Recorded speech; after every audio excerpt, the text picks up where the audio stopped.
శుక్లాంబరధరం విష్ణుం శశివర్ణం చతుర్భుజం ప్రసన్నవదనం ధ్యాయేత్ సర్వవిఘ్నోపశాంతయే. వారణాసి మహత్యం. ఋషులు సూతునిట్లడిగిరి. సూత, నీవు చెప్పగా అంధకవధ వృత్తాంతం వింటిమి.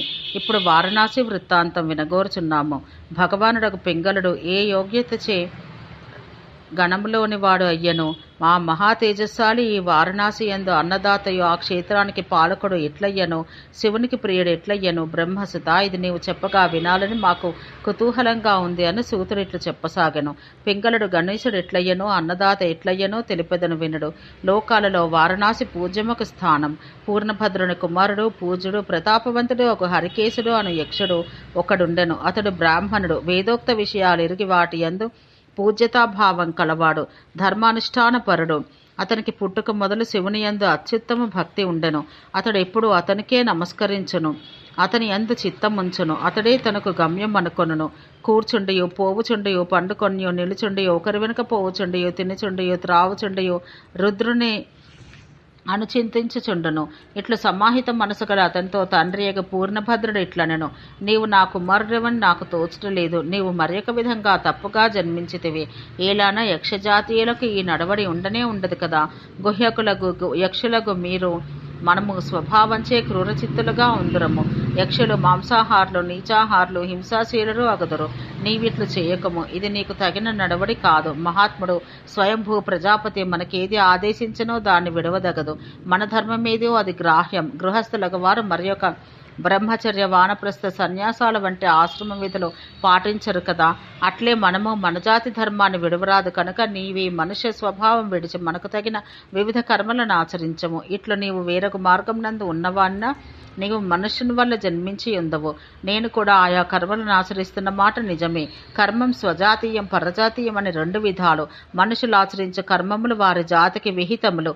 నేను మన జాతికి విహితములను కర్మములు ఆచరిస్తున్నాను. కానీ నీవు నీ జాతి ధర్మం విడిచి మనుషుల వలె ఆచరిస్తున్నావు. ఇది మనకు తగదు. ప్రతాపవంతుడకు పూర్ణభద్రుడు ఇట్లు పలిగి అనంతరం నిష్ఠూరంగా, పుత్ర, త్వరగా వెడలిపొమ్మ, నీ ఇచ్చ వచ్చిన చోటుకి పోవచ్చునను. అంతటా అతడు ఇట్లో చుట్టములను విడిచి బయట వెడలి వారణాసి చేరి అచ్చట దుశ్చర తపమాచరించను. అతడు మొద్దు అయ్యను. ఎండిన కొయ్యవలే రాతివలే అయ్యను. రెప్పవాల్చకుండను. ఇంద్రియ నిగ్రహంతో మౌనంతో నిశ్చలుడై ఉండను. ఇట్లతడు అనిశము శివపరుడై శివునే కోరుచు 1000 దివ్య వత్సరాలు గడిపెను. అతనిపై పుట్టలు క్రమ్మెను.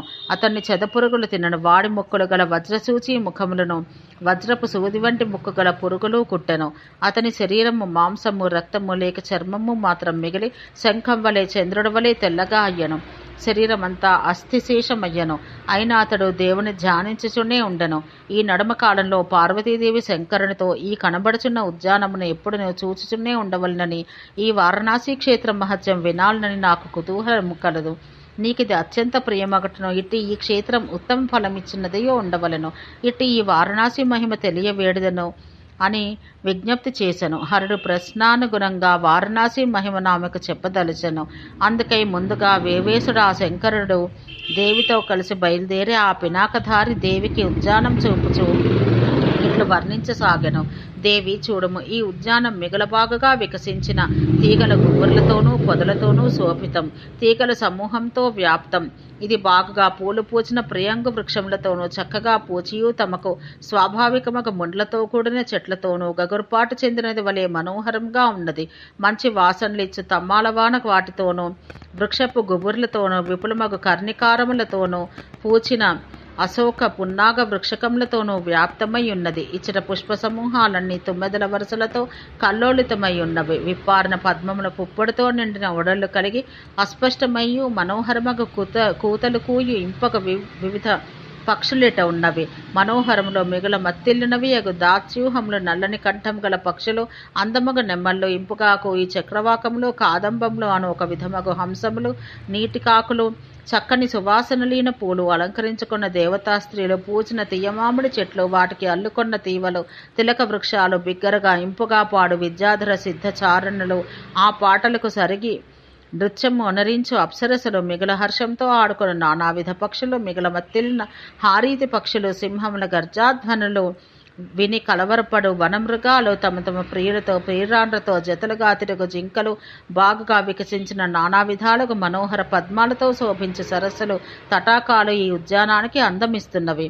ఈ ఉద్యానం దట్టంగా ఉన్న ప్రబ్బలి చెట్లతో నీలమై నెమళ్లతో మనోహరమై మదమెక్కి సంతోషంతో ఉన్న పక్షుల గుంపుల కూతలతో ఇంపుకొలుపుచు పూచిన చెట్ల కొమ్మలందు మరుగై ఉన్న మత్తిల్లిన తుమ్మెదలతో నిండి లేత చిగురాకుల శోభలతో శోభించు కొమ్మల రెమ్మలు కలిగి ఉన్నవి. ఏనుగుల చేతులుంచబడిన అందమగు తీగలు పెనవేసుకున్న చిరు చెట్లు ఒయ్యారపు నెమ్మది నరకలు నడుచుతూ నెమళ్ళు గలదియై ఈ వనం కింపురుషులు ఎల్లప్పుడూ తన్ను ఆశ్రయించగా అందగించుచున్నది. దీని అందు దేవతా శ్రేష్ఠుల ఇండ్లను ఎన్నియో ఉన్నవి. వాని అందమగు శిఖరాలందు పావురాలు కూయిచున్నవి. ఆ ఇండ్ల ఆకాశాన్ని నొరైనంత ఎత్తైనవి. తెల్లనే మనసునకు ఇంపుగలుపు అందమగు రూపం గలవి. అంతటిను వ్యాపించిన పుష్పరాశులు విపులమగు నవ్వగా భాసిస్తున్నవి. ఇచ్చటి జలాశయములందు కలువలు వికసించి ఉన్నవి. ఈ సరస్సుల చుట్టూ వేల కొలది అగరు వృక్షములు ఉండటచే వాని కొమ్మలు పందిరివలే వానిపై క్రమ్మి కనబడుచున్నవి. అందుకే ఇచ్చట ఆకాశమును కడశోభించుచున్నది. చెట్ల వరుసల నడుమ ఉన్న త్రోవలలో జారిపడి ఉన్న పూల వరుసలతో పలు రీతుల పట్టికలు ఏర్పడి కనబడుచున్నవి. వాటిచే ఇచ్చటి పొదలను చిరుచెట్లను అందముగా ఉన్నవి. ఇక్కడి పర్వతాల శిఖరాల కొండలయందు అశోక వృక్షాలు తమయందు మరుగుపడి ఉన్న పువ్వులతో నిండి బరువగ పూల గుత్తులతో వంగిన రెమ్మల గల అశోక వృక్షములు తమ పూలపై మూగు మత్తిళ్లను తుమ్మెదల గుంపులు గీతములతో చెవికింపు కొలుపుచు అందంచే కండ్లకింపు కొలుపుచు మనోహరమై ఉన్నవి. ఈ శ్వేతాశోక పుష్పములతోనూ పూచిన తిలక పుష్పములతోనూ రాత్రులందరి వెన్నెల ఏకమై మిగుల తెల్లగా కనబడుచుండను. నీడలందు నిద్రించి మేలుకొని లేచిన నిలువబడిన లేళ్లుగా మెల్లగా వచ్చి దర్భల మొలకల కొనలను కొరుకుచున్నవి. హంసలు రెక్కల విసురులచే మిగుల కదలాడుచున్న కమలాలతో నిండి విశాలమును స్వచ్ఛములు అగు జలం కల సరస్సులు ఆ సరస్సుల తీరంనందుని మలచి పెరిగిన అరటి చెట్ల వరుసల నడమ నృత్యం చేయు నెమళ్ళు అట రాలిపడిన నెమలి పింఛపు ఖండములతో వన్నెలు వన్నెలుగా కనవచ్చు ప్రదేశాలు ఆయా ప్రదేశాలందు వ్యాపించి మత్తెలి మిగులు సంతసమున ఆడు హారీత పక్షులు కలది ఈ ఉద్యానం. వ్రేళ్లు తమకు ఆశ్రయం నడుచుకుని తావులతో నిండిన వన్నెల పూలతో కప్పుబడిన చెట్ల గుబుర్ల నడుమ మత్తులై హర్షంతో మధురముగా పాడు కిన్నరాంగణతో ఇది మనోహరం. చక్కగా అలికి పువ్వులు వెదజల్లిన మున్ల ఆవాస ప్రదేశములను ఆ ఆవాసముల పరిసరములందరూ వృక్షములను చెట్ల వేళ్ల మొదలు పండ్లతో నిండి విశాలంలో ఎత్తైన పనస వృక్షములు ఇట ఉన్నవి. చూడము ఇందలి అతిముక్తలతా గృహములను అందు సిద్ధులు దేవజాతులు విహరించుచున్నారు. ఇందు సిద్ధ స్త్రీల బంగారు టంతల మనోహర నాదాలు వినవస్తున్నవి. మనోహర ప్రియంగ వృక్ష పుష్ప మంజరులందు తుమ్మెదలు మ్రోయిచూ ఆడుచున్నవి. పుష్పరాశులతో నిండిన వృక్షాల కొసల గాడిచి అందముగా కదులుచున్న ఏనుగుల మందల నాయకులకు పెద్ద ఏనుగుల పడగొట్టిన వెదురు పొదల నడుమ దాగిన ఆడలేళ్లు కలది ఈ వనం. మోహవశులకు పాంచభౌతిక దేహదారులను ఇటు తపమనరిస్తే వారికి ముక్తి లభించును. చంద్రకిరణాల వలె తెల్లనై ఇంపగు తిలక పుష్పాలతో సింధూరం వలె కుంకుమ పువ్వుల వలె కుసుమ పూల వలె ఉన్న రక్తాశోక పుష్పాలతో బంగారు వలె మెరయు పచ్చగన్నేరు పుష్పాలతో నిండిన ఆయా చెట్ల విశాలములకు కొమ్మలు విప్పారిన తెల్లని ఎర్రని పచ్చని తామర పూలతో రచించబడినవేమో అన్నట్టు కనబడుచున్నవి. చూడము వెండి రేఖల వలె పగడాల వలె బంగారు పూల వలె మెరయ పువ్వులతో ఇచ్చటి నేలలు నిండి ఉన్నవి. పున్నాక వృక్షంలందరి పక్షుల మందల కూతలతో నిండి రక్తాశోకపు పూల గుత్తలతో వంగిన కొమ్మలు కలిగి మనోహరములకు పరిసరములందు వీచు గాలి శ్రమహరం కాగా వికసించిన పద్మాలపై ఆటలాడు తుమ్మెదలతో ఈ వనమెంత అందంగా ఉన్నదో చూడుము అని ఇట్లు సకల భువననాథుడును లోకనాథుడును ఒక పరమేశ్వరుడు అప్పుడు పార్వతితోనూ తనకు ప్రీతిపాత్రులకు గణేశులతోనూ కూడి విహరిస్తూ వివిధ వృక్షాలతో విశాలమే మత్తిల్లి ఆనందంతో ఉన్న కోకిలతో నిండిన ఉపవన వృక్ష రామణీయకాన్ని దేవికి చూపెను. అంతటి దేవి ఈశ్వరుడితో ఇట్లనెను, దేవా పరమశోభాయుతమగు ఉద్యానం చూపితివి. ఈ క్షేత్ర గుణములన్నింటినీ మరల తెలుపవేడుచున్నాను. ఈ అవిముక్త క్షేత్ర మహత్యం అట్లు ఎన్ని మార్లు విన్నను నాకు తృప్తి అగటలేదు. కావున మరలా తెలుప ప్రార్థిస్తున్నాననగా మహాదేవుడనెను, ఈ వారణాసి క్షేత్రం నాది. ఇది సర్వప్రాణులకు సదా మోక్షహేతువు. దేవి, ఇందు నా లోకం కోరి నానా విధములకు నా చిహ్నములు దాల్చి శైవ వ్రతం అవలంబించిన వారెప్పుడు సిద్ధినందుదురు. ఇంద్రియాలను మనసులో నిగ్రహించుకుని వారు ఉత్తమ యోగ సాధన చేయుచుందురు. నానా వృక్ష వ్యాప్తం నానా పక్షినాథయుతం కమల కువలయ పుష్పపూర్ణ సరోలంకృతం సదా అప్సరో గంధర్వ గణ సేవితమగు ఈ శుభస్థానమందు సదా నివాసం నాకు ఇష్టం. దీనికి హేతువు తెలుపద వినుము. నాయందే మనస్సుంచి నా భక్తుడై సకల క్రియలను నాయందే అర్పించవాడు ఇచ్చట ముక్తి నందును. మరి ఒక చోట ఇట్టుది కాదు, ఇది నాది, పురములలో దివ్యమైనది, గుహ్యములలో వాణిలోకెల్లా గుహ్యతమం, చాలా గొప్పది. దీని తత్వాన్ని బ్రహ్మాది దేవతలు ముముక్షువులకు సిద్ధులు మాత్రమే ఎరుగుదురు. ఈ చెప్పిన కారణాల చేతనే ఇది నాకు ప్రియతమ క్షేత్రం. దీని యందు నాకు ఆసక్తియు అధికం. నేను దీన్ని ఎన్నడూ విడవను. ఇది అంతటి మహాక్షేత్రం, అందుకే దీన్ని అవిముక్తం అనగా విడవబడనిది అని పేరు. నైమిష కురుక్షేత్ర గంగా ద్వార పుష్కర తీర్థ క్షేత్రములందు స్నానమాడినా వాణ్ణి సేవించినా ముక్తి లభించదు. ఇచ్చట లభించును కావుననే ఇది విశిష్టమైనది. నా సొంతం లగటచే ప్రయాగం నందు కాని ఈ వారణాసి యందు కాని ముక్తి లభించును. ప్రయాగం తీర్థశ్రేష్టమే కాని ఇది అంతకంటే గొప్పది.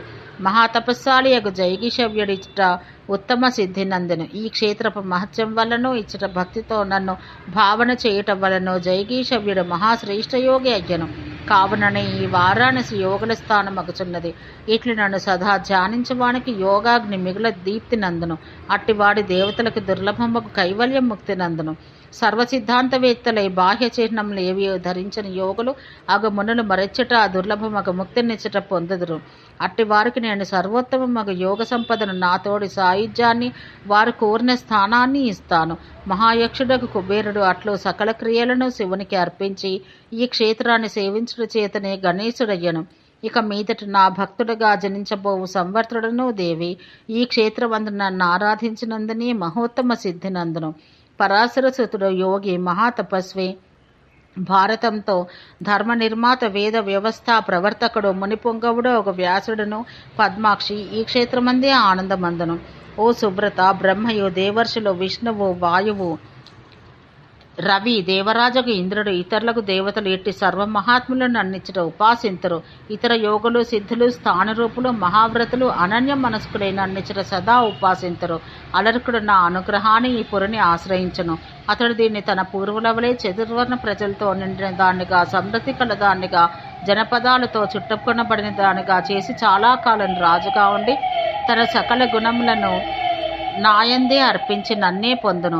మనోహరాంగే అది మొదలుకొని అటు తర్వాత కూడా ఈ క్షేత్రమందు నివసించి వారు గృహస్థులే కాని సన్యాసాది చిహ్నములు దాల్చిన వారే కాని నా భక్తులే నన్నే ఆశ్రయించి నా ప్రసాదమున పరమ దుర్లభముగా ముక్తి నందుదురు. ఇంద్రియ విశేషకములందు ఆసక్తి గల చిత్తం గల వాడైనను, ధర్మమందు ఆసక్తి విడిచిన వాడైనను మానవుడు ఈ క్షేత్రమందు మరణిస్తే అంత మాత్రానే మరల సంసారమున జనన మరణ ప్రవాహాన ప్రవేశించడు. ఇక మరి మమత లేక స్థిరచిత్తులై సత్వగుణులై జితేంద్రులై కర్మలను అనుష్ఠించేవారు, అనుష్ఠించని వారు, వివేకవంతులై సంగమును విడిచి నాయందు భావన నిలుపున వారైతే ఇచ్చట దేహత్యాగం నడిచిన వారు నా ప్రసాదమున ఉత్తమ ముక్తిని పొందియే తీరుతారని చెప్పవలసినదేమి? వేల కొలది జన్మములందు యోగమనుష్ఠించిన యోగి దేన్ని పొందును? ఆ సిద్ధిని పరమ మోక్షాన్ని ఇట మరణించినంతనే పొందును. దేవి, ఇట్ల నేను నీకు రహస్యవచనముగా ఈ అవిముక్త క్షేత్ర మహాఫలం తెలిపితిని.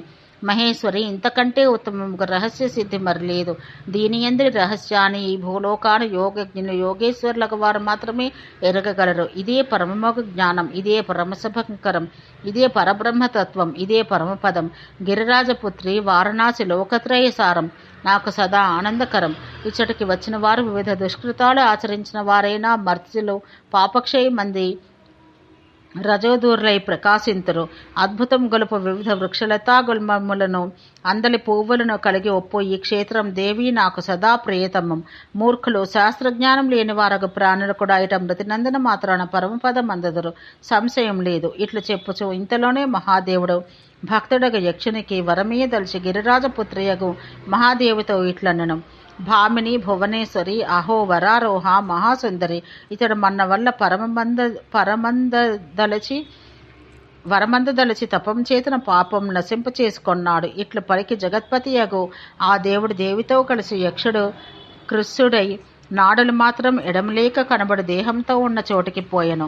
చర్మమే లేక తెల్లని వర్ణం కలిగి సన్నని నాడులతో అమరిన అస్థిపంజరం మాత్రమే మిగిలి ఉన్న ఆ గుహ్యకుని నిరీక్షిస్తూ దేవి అతని పరమేశ్వరునికి చూపుచూ ఇట్లనెను. శంకర, నిన్ను దేవతలు ఉగ్రుడు అంటారు, అది సత్యమే. ఏలానా ఇతడు ఇంత తపమనర్చినను ఇంతవరకు ఇతని వరమీయ లేదే.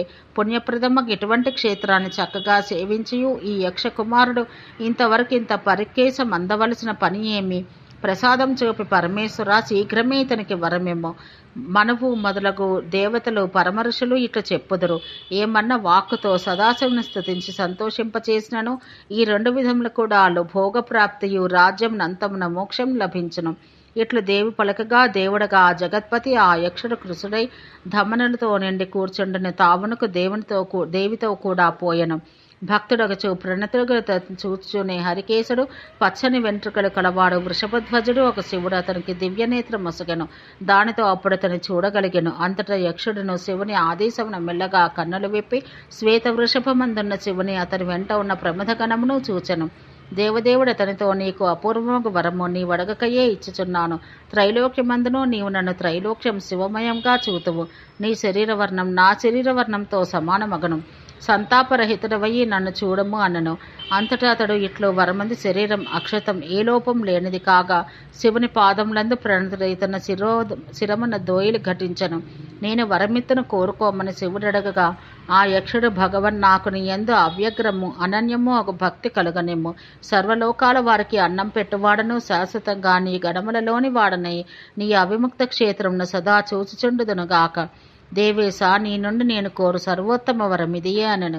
దేవదేవుడు నీవు జరామరణాలు ఏ రోగములు లేక వరదుడును సర్వపూజితుడు గణాధ్యక్షుడు ఎవరికి అజయుడును లోకములకు అన్నదాతయు క్షేత్రపాలుడు మహాబలుడు మహాసత్వుడు బ్రహ్మకు నాకు అత్యంత ప్రీతిపాత్రుడు త్రినేత్రుడు దండపాణి మహాయోగి దిగ్విజయుడవు అగదువు అనెను. ఇట్లు దేవేశుడు మహేశ్వర భగవానుడు అచట ఆ యక్షుని గణేశ్వరునిగా చేసి వానితో కూడి తన నివాసానికి ఎగెను. ఓం శాంతి శాంతి శాంతి.